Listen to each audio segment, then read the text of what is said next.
ഇനി കണ്ണുവെട്ടിക്കാനാവില്ല. കേരളത്തിൽ AI ക്യാമറകൾ വീണ്ടും പൂർണ്ണ സജ്ജമായി പ്രവർത്തനം ആരംഭിച്ചു. സാങ്കേതിക തകരാറുകളും അറ്റകുറ്റപ്പണികളും കാരണം താൽക്കാലികമായി നിശ്ചലമായിരുന്ന ക്യാമറകളാണ് പ്രവർത്തന സജ്ജമായത്. വാഹനയാത്രക്കാരുടെ നിയമലംഘനങ്ങൾ കണ്ടെത്താൻ മോട്ടോർ വാഹന വകുപ്പ് സ്ഥാപിച്ച ഈ ക്യാമറകൾ ഇനി മുതൽ അതീവ ജാഗ്രതയോടെ നിരത്തുകൾ നിരീക്ഷിക്കും.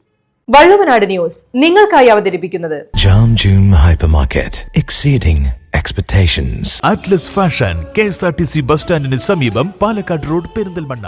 Beauty Mark Gold and Diamonds, specially for you. Motor വാഹന വകുപ്പിന്റെ AI ട്രാഫിക് ക്യാമറകൾ വീണ്ടും പൂർണ്ണമായി പ്രവർത്തന സജ്ജമായിരിക്കുകയാണ്. കെൽട്രോണിന് നൽകാനുള്ള ഇന്റർനെറ്റ് ബിൽ കുടിശ്ശിക തീർത്തതോടെയാണ് ക്യാമറകളിൽ നിന്നുള്ള ദൃശ്യങ്ങൾ കൺട്രോൾ റൂമുകളിലേക്ക് കൈമാറുന്ന പ്രക്രിയ പുനരാരംഭിച്ചത്. സംസ്ഥാനത്തുടനീളമുള്ള 726 ക്യാമറകളും ഇപ്പോൾ നിരീക്ഷണം തുടങ്ങിക്കഴിഞ്ഞു. ഹെൽമറ്റ്, സീറ്റ് ബെൽറ്റ് എന്നിവ ധരിക്കാതിരിക്കൽ, അമിത വേഗത, മൊബൈൽ ഫോൺ ഉപയോഗിച്ചുകൊണ്ടുള്ള ഡ്രൈവിംഗ്, ഇരുചക്ര വാഹനങ്ങളിലെ 3 പേരുടെ യാത്ര എന്നിവ കണ്ടെത്തിയാൽ ഇനി മുതൽ കർശനമായി പിഴ ഈടാക്കും. ക്യാമറകൾ ഓഫ്ലൈൻ ആയിരുന്ന ദിവസങ്ങളിലെ നിയമലംഘന ദൃശ്യങ്ങളും സെർവറിൽ സുരക്ഷിതമായതിനാൽ ആ കാലയളവിലെ ചട്ടലംഘനങ്ങൾക്കും വരും ദിവസങ്ങളിൽ പിഴ നോട്ടീസ് അയച്ചു തുടങ്ങും. News desk, Valluvanad news.